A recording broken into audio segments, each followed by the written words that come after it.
Welcome back to the deep dive. This is where we take your, fascinating sources, articles, all that research you send us, and we really plunge right into the heart of the most critical ideas shaping our world today. hmm And today we're embarking on something pretty monumental, I think, an exploration into how artificial intelligence AI, it's uh it's not just some shiny new piece of tech, is it? Not at all. Far from it. It feels like a profound, maybe fundamental force that's radically reshaping, everything: society, our understanding of knowledge, even the structures of power. Absolutely. The whole landscape. And we've got this incredible stack of material you shared with us. I mean, it's a really rich tapestry of insights, and we're going to try and unravel it, thread by thread. Looking forward to it. There's a lot there. There really is. So our mission today is pretty laser focused. We want to cut through all the noise, all the hype, maybe. Definitely cut through the hype. Yeah, and extract the most important nuggets of wisdom, the core insights, and really try to understand the seismic long-term implications of AI. The deep shifts. Exactly. Think of this maybe as your personal, super-powered magnifying glass, helping you grasp one of the biggest shifts happening all around us right now. The good analogy. We think we're going to uncover some genuine aha moments today. We'll be drawing some, maybe surprising parallels from history to illuminate just what the future might hold. Yeah, those historical parallels are key, I think. So get ready to see AI not just as it is today, but maybe as a really pivotal chapter in human history. That's absolutely right. And, to properly frame this discussion, your sources introduce a concept that's just crucial, really powerful. Technology as a forcing function. The forcing function, okay. Yeah, it's more than just a catchy phrase. It's like a lens, Yeah. a way to view these monumental changes. Right. So what does that mean here in this context? Well, it means these aren't just, incremental advancements, not minor tweaks to systems we already have. Not just a faster horse. Exactly. They are fundamental, almost irresistible forces that reshape society. hmm And often in ways people can't fully anticipate when they first appear. Okay, so they force change, whether we expect it or not. Precisely.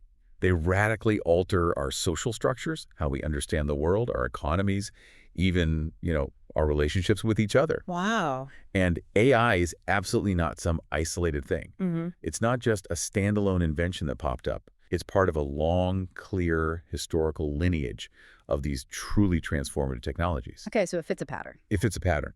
And to truly grasp AI's, frankly, unprecedented potential and the sheer scale of its impact, we absolutely need to look back. We need to see how past technologies have quite literally rewritten the rules of society. Okay, let's really unpack this idea then, this forcing function, because it sounds incredibly powerful. And when we look at history through that lens, like you said, we start to see this clear pattern emerge, don't we? We really do. It becomes quite obvious. Yeah. There's often this initial underestimation, maybe, or even just outright dismissal of how profoundly new technologies will impact us. Oh, absolutely. Skepticism is almost the default reaction. Right, like the Victorian era. Your sources mention the significant fears back then about the rise of cheap novels. Yeah, they called them slop, didn't they? Worried they'd corrupt the public mind. Exactly. Doesn't that sound familiar? Doesn't it echo some of the concerns we hear today about, say, AI-generated content or just the flood of unverified information online? It's almost a direct parallel. The fear of the new, the unknown, the mass-produced. But those cheap novels, the penny dreadfuls, whatever they were called, Mm. they didn't just entertain, did they? They fundamentally changed literacy rates. Massively. Made reading accessible to whole new classes of people. And completely reshaped public discourse. So I want you, listening right now, to just think for a moment. In your own world, how have past technologies changed things? Maybe in ways you didn't, or maybe couldn't, see coming when they first popped up. It's a good exercise because it happens all the time. It does. So now let's journey through a few key historical examples from your sources. And I think you'll quickly see this pattern emerge, a really compelling pattern that'll give us a kind of framework for understanding AI. Yeah, and what's truly fascinating here, and really a perfect place to start, is the printing press. Back in the 15th century. Gutenberg. Exactly. It serves as this almost perfect blueprint for understanding these disruptive forces. Yeah. Because, before Gutenberg's invention, knowledge was just painstakingly copied by hand. Scribes in monasteries, that kind of thing. Right. A laborious, incredibly slow process. And it made books unbelievably scarce, wildly expensive, basically luxury items. So knowledge was held by the few. Precisely. Information was primarily controlled by powerful institutions, the church, monarchies. They dictated what was copied, what got distributed, what people were allowed to read. A guarded commodity? Very much so. Difficult to challenge, hard to verify independently, but then, bam, the printing press arrives. And the cost of producing books just plummets dramatically. Okay, so scale changes everything. It wasn't just about more books. It was about fundamentally breaking those long-standing monopolies on knowledge. Suddenly, information becomes accessible. To, well, ordinary people. To a much wider populace, yeah. Allowing them to read for themselves, to verify information, and crucially, to debate ideas. Ideas that had previously been, sacrosanct, unquestionable. That's huge. Direct access. This direct, unfettered access to knowledge challenged those established power structures right at their very core. And it led to this profound shift from a collective, often unquestioning mindset towards one that fostered individual critical thought, autonomy. Wow, okay. And if we connect this to the bigger picture, the printing press didn't just spread literacy, though it did that massively. It enabled monumental social and political movements. Like what? Well, think about the Reformation. Martin Luther's ideas spreading like wildfire across Europe. Because they could be printed and distributed quickly. Exactly. Yeah. Sparking huge religious and political upheaval. Or the Enlightenment, that flourishing of scientific inquiry, philosophical debate, all fueled by printed material. Laying the groundwork for revolutions even. Absolutely. The French Revolution, the American Revolution. The ideas underpinning them were spread through print. Imagine, just for a second, a world where knowledge was only whispered, person to person, filtered, distorted, controlled by a tiny elite. Hard to even conceive of now. The printing press utterly exploded that paradigm. It laid the very foundation for modern individualism, the scientific method, the kind of critical thought we largely take for granted today. It literally rewrote society's operating system. That's a perfect way to put it. That's incredible to think about, just that one invention, how it truly decentralized power, empowering individuals in a way that just profoundly reshaped the world. A genuine forcing function. Totally. And, from the slow, deliberate, but like you said, unstoppable spread of books, we then jump centuries ahead. And the next wave of tech completely compresses time, right? It radically accelerates information. Speed becomes the differentiator. Right. So, next, let's look at how communication itself was fundamentally reshaped. We're talking the telegraph and then the telephone. Yeah, another massive leap.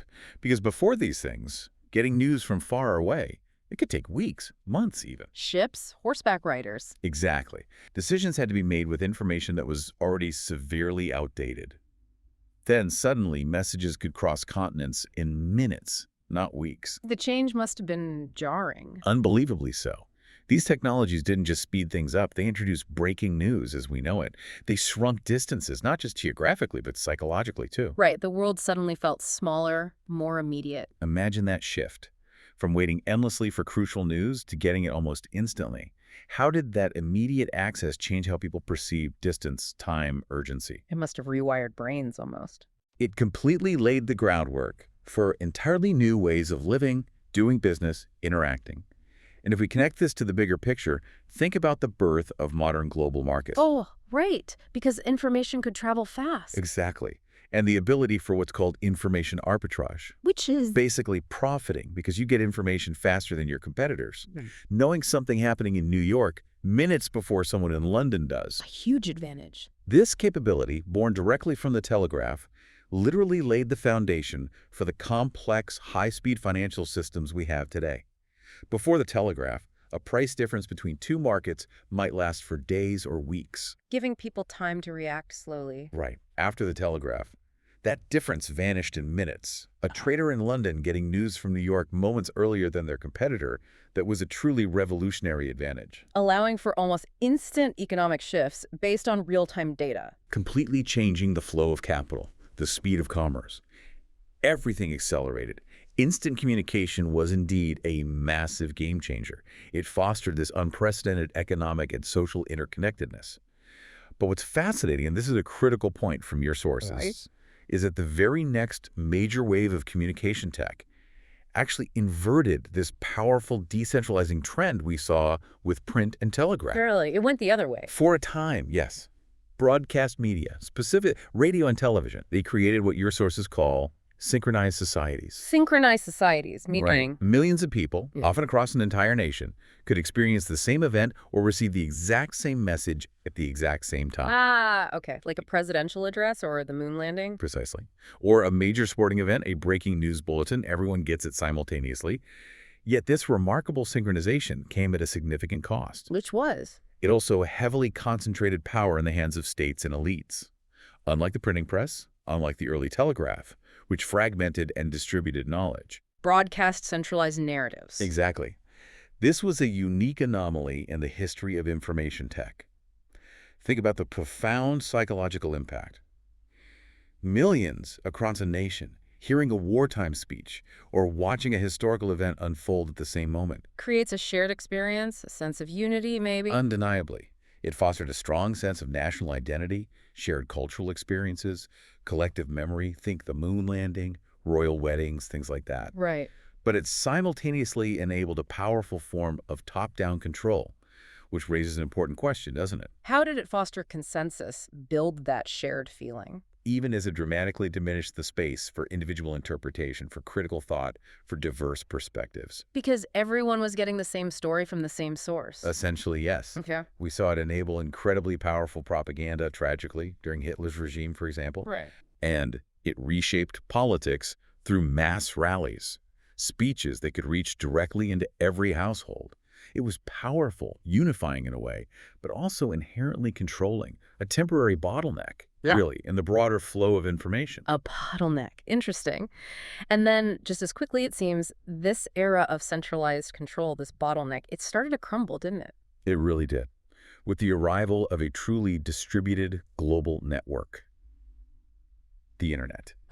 Okay. Back to decentralization. Massively so. The Internet completely shattered that broadcast gatekeeping model. It wasn't just one-to-many anymore. It wasn't even just two-way like the telephone. It became many to many. Exactly. Suddenly, everyone with a connection became a potential publisher, a broadcaster, a creator, a commentator. Anyone could put information out there. Total decentralization of narratives, global, instant. Right. Shifting power from that handful of broadcasters to, well, pretty much everyone with an Internet connection. Your sources highlight this was a powerful return to that decentralizing force we first saw with the printing press. But like on steroids. Yeah. Exponentially faster, wider, more pervasive. Absolutely. And while breaking down those old gatekeepers was initially hailed as this great liberation, you're enabling independent media, citizen journalism, new forms of expression, collective action. Yeah, the early utopian view of the Internet. Right. But the sources also highlight a significant complex downside, Which we're definitely living through now. which is the fragmentation of society into increasingly isolated echo chambers. Yeah. The sheer proliferation of information, but without those strong, universally trusted curatorial mechanisms, without those traditional gatekeepers, it's led to these deep ideological divides, widespread challenges with misinformation, disinformation. And a fracturing of shared reality. Exactly. Something we see playing out every single day in our politics, our social interactions. It's the messy reality of democratized information. So we've traced this incredible arc then, from the printing press kicking off decentralization, through the telegraph and telephone speeding everything up, Accelerating it all. to broadcast temporary anomalous centralization. The bottleneck. And then the Internet just smashing that bottleneck and re-decentralizing everything, but maybe creating fragmentation as a side effect. What an arc. It really sets the stage. It really does. So now, what happens when you introduce an entirely new kind of intelligence into that already complex mix? Yeah, here's where it gets really interesting. Because artificial intelligence, AI, it represents a distinct, maybe unprecedented epoch. A new chapter entirely. Your sources describe AI as an information technology, an automation technology, and a general purpose technology. And it's worth breaking that down because each piece is critical. Okay, let's do it. Information, automation, general purpose. Right. As an information technology, AI processes and generates truly vast amounts of data at speeds, at scales previously just unimaginable. Sifting through libraries, analyzing images, data sets. In milliseconds, yeah. Then, as an automation technology, it goes beyond just providing data. It can execute tasks, it can make decisions, it can even learn from its own actions. So it doesn't just give you the info, it can act on it. Exactly. It doesn't just tell you about the problem. Often it can solve the problem or perform the task itself. Okay. And the third part, general purpose. General purpose means it's not limited to just one specific domain. Like, A calculator only does math, right? A word processor only handles text. Right. AI, like electricity or the internet itself, can be applied across virtually every sector, every industry, medicine, finance, art, science, you name it. Wow. Okay, that combination. That combination, information processing, autonomous action, and widespread applicability, Yeah. makes AI fundamentally different from previous technologies we've discussed. It's not just a tool for communication or data storage. No, Yeah. it possesses this unique ability to act on information in intelligent ways, adaptive ways, increasingly even creative ways. It learns, it synthesizes, it creates, it optimizes, often exceeding human capacity in many specific areas. That's a really powerful classification. Information, automation, general purpose. It highlights just how multifaceted it is. But beyond that classification, your sources offer an even more, well, fascinating structural definition of AI, one that really captures its unique, almost, I don't know, magical power. Yeah, it's a really insightful framing. AI's structural affordance, as they describe it, Okay. is that it turns expertise into low-cost, always available cognition. Expertise becomes cheap and always on. Essentially, yes. It's Yeah. like having compressed human knowledge in your pocket. Compressed human knowledge. Wow. Okay, let's think about the implications of that. Yeah. Because that challenges millennia of how humans have organized ourselves, right? Absolutely. Mm. Historically, expertise was scarce. It was expensive, Mhm. often held by a select few. You need a doctor, a lawyer, and an engineer. Yo, You had What? to find them, pay them. exactly. You had to hire an expert, consult multiple books, spend years in training, maybe do extensive research yourself. It was hard-won. But AI changes that equation. It democratizes access to incredibly complex knowledge and problem-solving capabilities in a way that's absolutely unprecedented. So what does it mean for learning, for decision-making, for accessing specialized skills, when that compressed human knowledge is just there, ubiquitously available, literally at your fingertips, 204/7? It's just a world where the bottleneck of human capacity, our limits for acquiring and applying knowledge, is dramatically widened, maybe even removed entirely in some areas. Think about fields that needed years of deep, specialized human knowledge, apprenticeship. Exactly.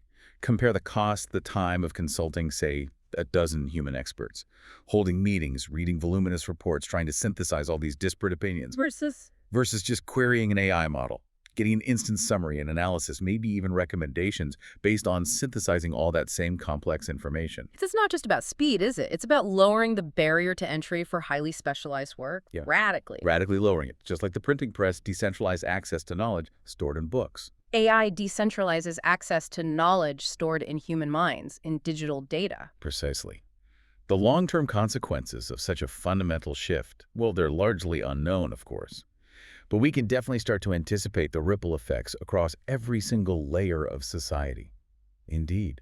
And those ripple effects, they're already becoming evident, aren't they? And they'll only accelerate across, well, every pillar of society. Yeah, the sources really dig into this, starting with professions, maybe. Right. Our sources suggest that professions themselves might undergo this radical transformation, shifting from being primarily knowers The people who held the information. to becoming guarantors of trust and judgment. Okay, explain that. Guarantors of trust and judgment.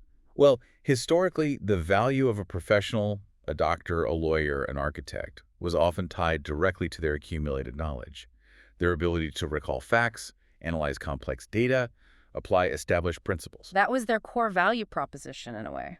Right. But if AI can now provide the knowing, if it can conduct vast research, perform data analysis, draft initial documents, even identify patterns in medical scans with incredible accuracy, Then what's left for the human expert? What's their indispensable role? it moves away from just information accumulation towards something much more nuanced. It becomes about validation, ethical oversight, applying that contextual emotional understanding that AI currently lacks. The human touch. The human touch, strategic decision-making in ambiguous situations. The value shifts from knowing what to knowing why and how, and crucially, whether something should be done at all. So it's about judgment, discretion, ethics. Exactly. Being the ultimate arbiter, the one who brings human wisdom to the raw power of AI. And furthermore, your sources raise this really intriguing possibility that firms themselves, companies, might shrink dramatically Oh, so? because AI could start to orchestrate labor in new ways.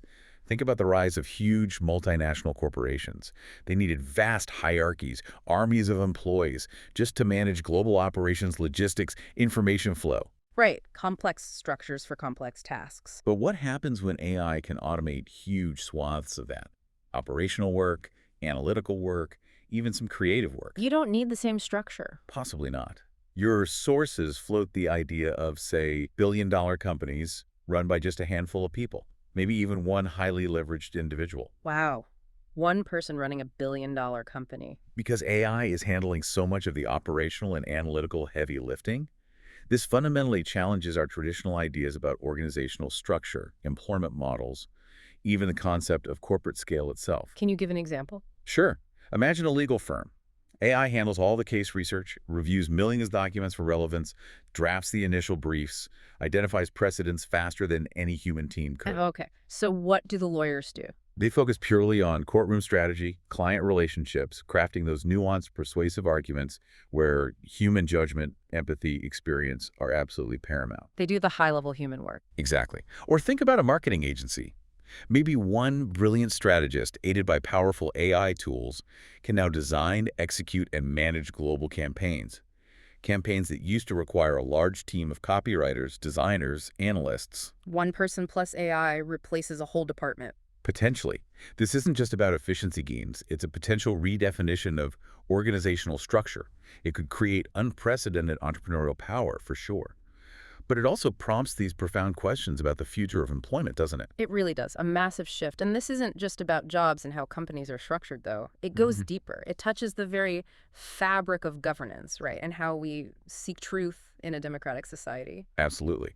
Your sources indicate that AI could profoundly impact politics and democracy, primarily by undermining that traditional monopoly politicians often had on processing information. Monopolies on information processing. How so? Well, historically, political leaders, institutions, they often had a significant advantage.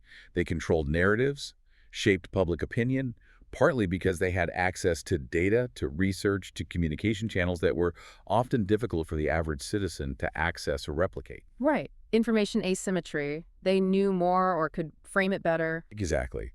But AI starts to undermine this. Your sources suggest that if even a relatively small but significant percentage of citizens, say 10 to 15%, Okay, not everyone, but a noticeable chunk. right, if that group consistently uses AI to fact-check political claims, to analyze policy proposals, to scrutinize government statements, society could experience these profound ripple effects in truth-seeking, in public norms. Ripple effects in truth-seeking. What does that mean in practice? Does it make us more informed, more cynical? It could go either way, couldn't it? It could mean a much more discerning public, one that demands greater accountability, forcing a higher standard of honesty in public discourse. So politicians couldn't get away with easily disproving claims as easily. Potentially. Imagine a political debate. A politician makes a claim about, say, economic stats, and within moments, a chunk of the audience uses AI to cross-reference that claim with public data, historical trends, expert analyses. Instantly influencing public perception. Wow. It could create a less tolerant environment for misinformation, put a greater emphasis on verifiable facts, or it could lead to even more fragmentation. Different groups using AI to simply confirm their existing biases, digging deeper into their own versions of reality, creating even deeper divides. So AI fact-checking could cut both ways. It really could. How does political discourse fundamentally change when facts become instantly verifiable, or at least instantly challengeable, by a significant part of the population, maybe even in real time? It transforms the dynamic between the governed and those who govern, shifting power from the speaker to the fact-checker, maybe. It certainly could shift the balance. And your sources delve even deeper here. They explore how AI could intersect with other key innovations to create a truly radical shift in governance, potentially strengthening democratic process. Okay, AI plus what else? What's particularly fascinating here is the potential combination, the nexus of AI, the internet, and blockchain technology. The trifecta. AI, internet, blockchain. Exactly. This powerful combination, the sources argue, could drive unprecedented levels of radical transparency. It could create fully searchable public records. It could even enable new, more enforceable governance structures. Okay, break that down. How do they work together? Well, think about it. The internet provides the global connectivity. Information flows freely, instantly, across vast networks. We already have that. Right. Then AI steps in. It can process, analyze, interpret these enormous amounts of data, Public records, proposed laws, government spending, citizen feedback. It could identify patterns, uncover inefficiencies, maybe highlight potential corruption or abuse in ways impossible for humans alone. Okay, AI provides the analytical power at scale. Exactly. And then blockchain technology comes in. It offers immutable, verifiable records, a tamper-proof, transparent ledger of actions, decisions, transactions. So you have connectivity, analysis, and a trustworthy record. Precisely. Together, this trio could create an unparalleled level of public oversight and accountability. Now, connect that to the bigger picture. Okay. Consider a future where maybe every government transaction, every policy decision, every budget allocation, maybe even the voting records of representatives, they're all recorded on a public blockchain. Wow, publicly visible? Instantly analyzed by AI for efficiency, fairness, adherence to public mandates, whatever criteria we set, and made instantly searchable and auditable by any citizen. That sounds revolutionary. What would that mean for corruption? It could make it vastly harder to hide. Yeah. What about trust in institutions, which is often low because they feel opaque? This would make them transparent by design. And what about democratic participation? It could allow for far more direct, informed citizen engagement. People could see exactly what's happening and why.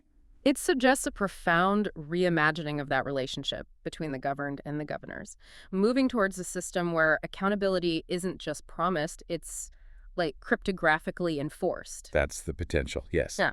A system with transparency baked in. Okay, well, that sounds like a potential revolution for democracy, really bringing power closer to the people through transparency. It also brings up these big questions about the future of traditional corporate power, doesn't it? It does.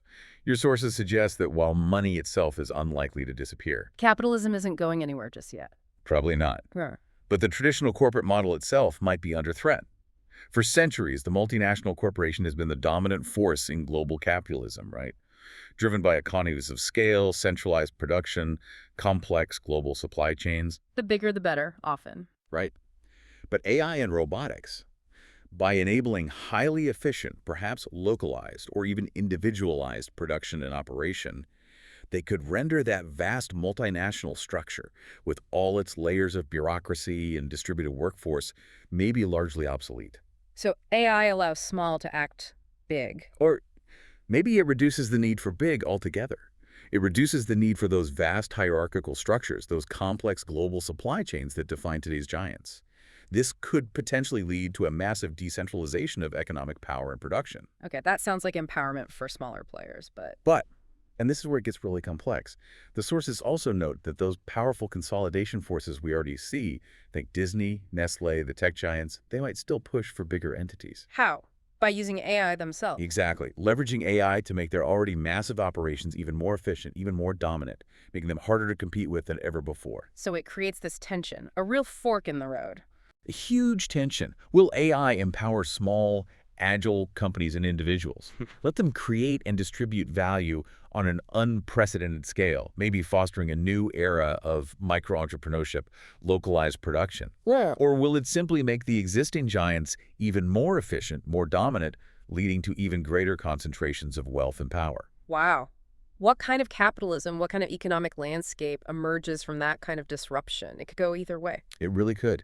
Consider highly automated, maybe distributed manufacturing replacing giant centralized factories, custom products made closer to the consumer, reducing shipping, inventory. That sounds like the decentralization path. Right. Or imagine that single individual we talked about, leveraging sophisticated AI tools to manage a global product launch, design, marketing, supply chain, everything. Yeah. Effectively acting as a micro-multinational. Disrupting established industries with incredible agility. That's one possibility. But the other is just bigger giants.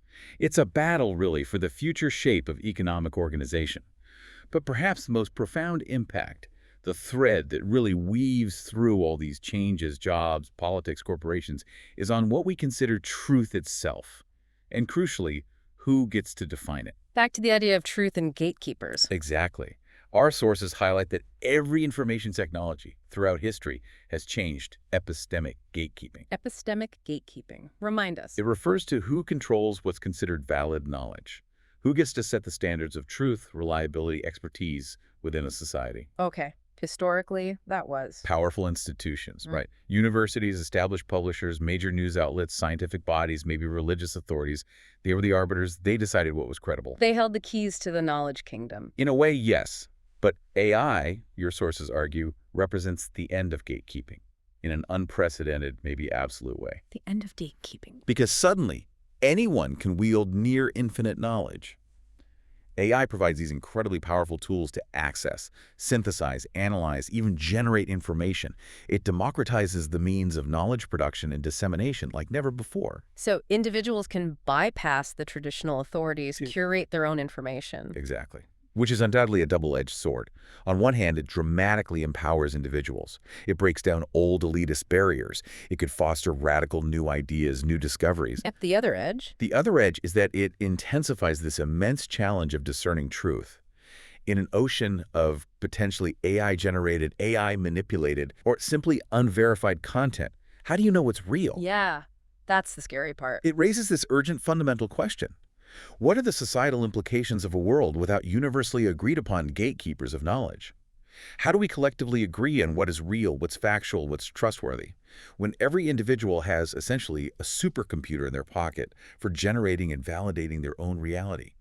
A reality potentially tailored perfectly to their existing beliefs. It forces us to confront the very nature of truth in this hyper-connected age. It's a massive philosophical and practical problem. It absolutely is. Okay, so this profound shift, this end of gatekeeping, this challenge to objective truth itself, it leads us into some really fascinating cultural and civic territory, doesn't it? It really does.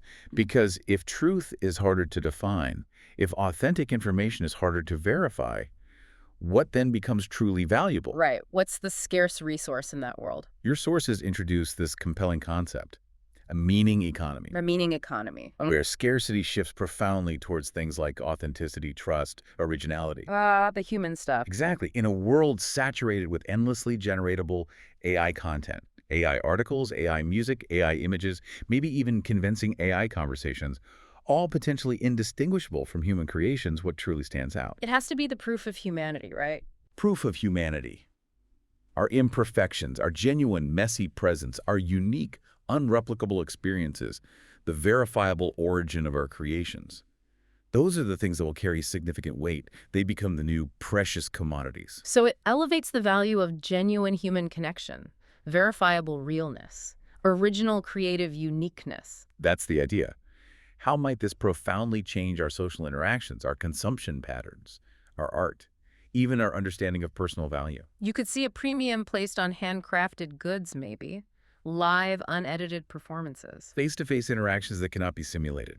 Or simply verifiable human authorship in the digital realm, like a verified human badge. Imagine artists explicitly advertising human-made art, distinguishing it from AI creations. Or brands emphasizing their genuine, un-AI-generated content, like we value organic food today. Right. And the value of attending a live event, being physically present with others, sharing an unrepeatable moment. Versus an AI-generated, perfectly simulated, endlessly replicable experience. The difference becomes stark, powerfully different. Our humanity itself becomes our most valuable asset in the meaning economy. That's the argument, yes. And in this world where truth is constantly debated and where the value of authenticity, of humanity, soars, how do we even begin to reach a consensus on anything? How does society decide which way to go? Yeah, how does decision-making work without gatekeepers or shared facts? Your sources compellingly discuss this concept of public reason in this new, hyper-connected context. Historically, consensus building often followed that more top-down model, right? Traditional media, academic institutions, political parties shaping the narrative. Right. They set the agenda, frame the debate. But now the internet, combined with AI and other powerful tools, allows society to effectively litigate ideas in the court of public opinion on an unprecedented scale. The court of public opinion sounds messy. It is messy. It's decentralized, often chaotic. Ideas are debated, amplified, challenged, accepted, or rejected by a distributed public, often in real time, driven by algorithms and social dynamics. Which can be powerful, right? Mobilizing collective action, giving voice to marginalized group. Absolutely. It can build movements incredibly quickly. However, it's also highly prone to influence campaigns, manipulation, the formation of those self-reinforcing echo chambers. And the rapid spread of narratives that might not be factually grounded at all. Exactly, which raises this important, urgent question. In this environment, consensus emerges. Well, not always as factual truth, right? Not as a verifiable, objective reality, but often as A socially accepted direction. A socially accepted direction, meaning what's popular wins. It's shaped by narratives, by emotional appeals, by the sheer volume of voices, by algorithmic amplification. How does that impact policymaking? The evolution of cultural norms, even how we define progress.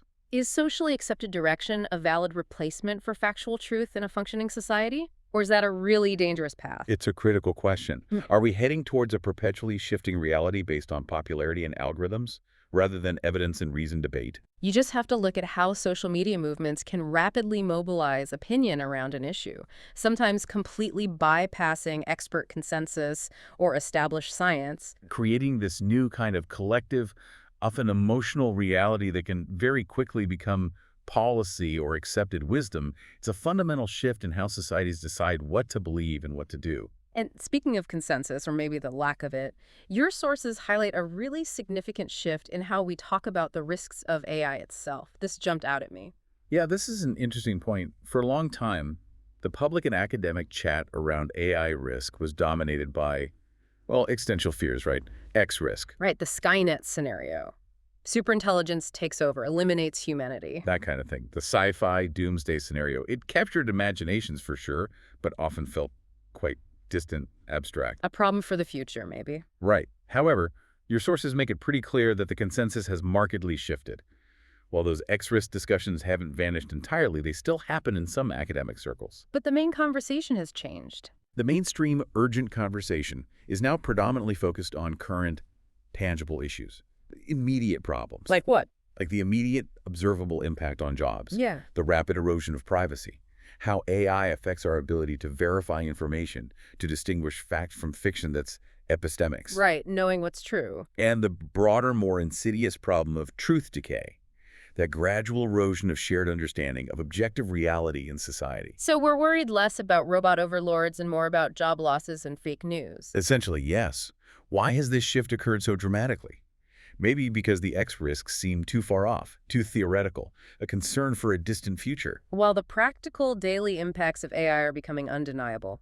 Right now, immediate, urgent. Exactly. It reflects perhaps a growing maturity in the AI conversation, moving from hypothetical future threats to addressing the very real present-day challenges unfolding right in front of us. We're seeing public and policy discussions pivot, right? From doomsday scenarios to regulating AI's impact on employment, ensuring content authenticity, protecting elections. Wrestling with fundamental questions of bias, fairness, and algorithms, it's a crucial shift. From abstract fear to, hopefully, concrete action. So, okay, if we take all of this in now, the historical patterns of tech disruption, AI's unique properties as this compressed human knowledge, its multifaceted impacts on society. What's the ultimate big picture takeaway here from your sources? What's the common thread? What seems consistently fascinating looking back is that the arc of history pretty consistently shows each new major information technology lowering barriers to knowledge and fundamentally shifting power structures. Always shaking things up. From the earliest writing systems to the printing press, the telegraph, the internet, there's this recurring pattern. And AI, the sources stress, is not an outlier here. It's a continuation of the pattern. A clear continuation of this fundamental pattern of technological evolution. And this consistent pattern, it tells us something profound, doesn't it? About the inevitability of change and about our human capacity, or sometimes struggle to adapt to it. It's like a recurring theme throughout history. Information gets democratized, and everything changes. It's a relentless force. And, within that grand arc, that relentless march of information tech, there was that one significant outlier we talked about, which really helps us understand AI's current direction, I think. Like the anomaly. Broadcast technologies, radio, TV, they were the anomaly because for that brief but impactful period, they centralized control. They funneled information from a few powerful sources to the many, concentrating power, concentrating narrative control. The bottleneck we mentioned. Exactly. And this is crucial, your sources make it explicitly clear that AI, much like the internet and the printing press before it, decentralizes and democratizes further. Back towards distribution, not concentration. Yes. This is such a critical distinction, such a powerful insight from the material. AI is aligning itself with those historical forces that distribute power and knowledge, not concentrate it. It's not a new bottleneck, it's a new open channel. So what does democratizes further truly entail then? Well, it seems to mean unprecedented access to incredibly powerful tools, incredibly deep knowledge for the individual, on a scale that was just unimaginable before. Making every person potentially more potent force. Potentially, yeah, a more potent force in the information landscape, capable of creation, analysis, influence on a scale previously reserved for huge institutions, corporations, governments, which of course Offers both immense are opportunity. individual empowerment, yeah. And significant challenges. How do we manage that distributed power responsibly?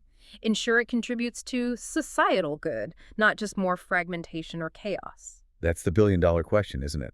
And this leaves us grappling with a profound, almost existential challenge, which comes directly from your sources. Society must wrestle with what it truly means to live without those traditional epistemic gatekeepers. In what they call a post-truth but hyper-connected age. Exactly. Let's synthesize those points again. Post-truth, it doesn't necessarily mean truth doesn't exist, but rather that objective facts often seem less influential in shaping opinion and action that appeals to emotion or personal belief. Feelings over facts sometimes. And hyperconnectedness just exacerbates this. It rapidly spreads diverse, often conflicting, sometimes manipulated narratives at warp speed, making it harder than ever to find common ground, shared understanding. So the fundamental challenge is, How do we navigate this as individuals, as societies? What new skills do we need? What new forms of critical thinking? What new civic competencies? Maybe even what new trusted institutions are needed just to survive, let alone thrive in this kind of environment? this ultimately feels like the fundamental challenge of our era. It demands profound adaptation from all of us. A shift in how we process information, how we interact, how we build consensus. It really does. So, with all of this swirling around the history, the tech, the impacts, the challenges, the author of your sources doesn't just leave us there. They offer some very direct, quite compelling closing thoughts on how we might navigate this complex, transformative future. Yeah, there's a hopeful note, but a pragmatic one. Right. They seem to hold this vision, believing that AI can actually strengthen democracy. But there's a big if. A very big if. If transparency and open access prevail. Which connects directly back to that earlier discussion, doesn't it? The potential of AI plus the internet plus blockchain fostering radical transparency. Exactly. The author posits this future where maybe an informed citizenry empowered by AI to access, analyze, understand information like never before that could lead to more robust, more resilient, maybe more participatory democratic processes. So the technology itself isn't inherently good or bad for democracy. It depends on how we choose to develop and deploy it. It's about the values, the principles we embed within its development. It's presented almost as a call to action, really, for proactive, principled development, steering this powerful tech towards public good, towards democratic resilience. It underscores that it's a choice. Right. We're making these choices now. And absolutely central to that vision of a strengthened democracy, the author explicitly advocates for open source AI. They see it as crucial for civic health. Open source AI, why is that so vital, according to them? Well, think about it. Open source allows for public scrutiny, right? Yeah. People can inspect the underlying code, the algorithms. This helps prevent the monopolization of these incredibly powerful AI models by just a few corporations or governments. Stops them from becoming black boxes controlled by a few. Exactly. It encourages diverse development.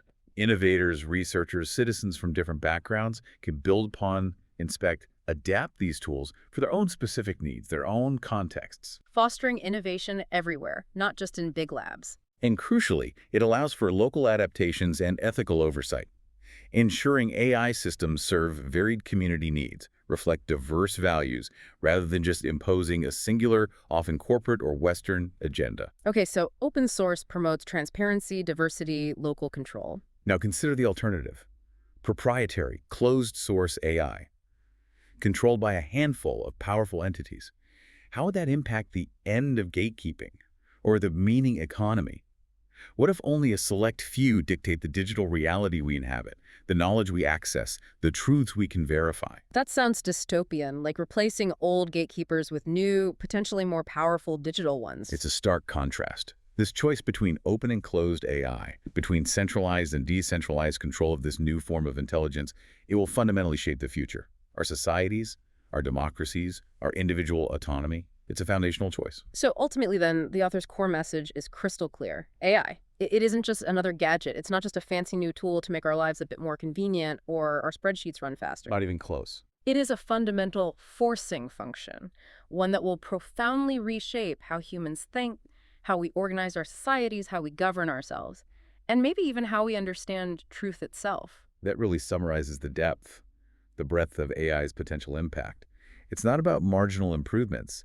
It's about fundamentally altering the human experience, the very structures that underpin our civilization. Which is, well, it's a call to profound reflection for you listening right now. Yeah. Every aspect of human society seems to be on the table for transformation. How do you prepare for such a monumental shift?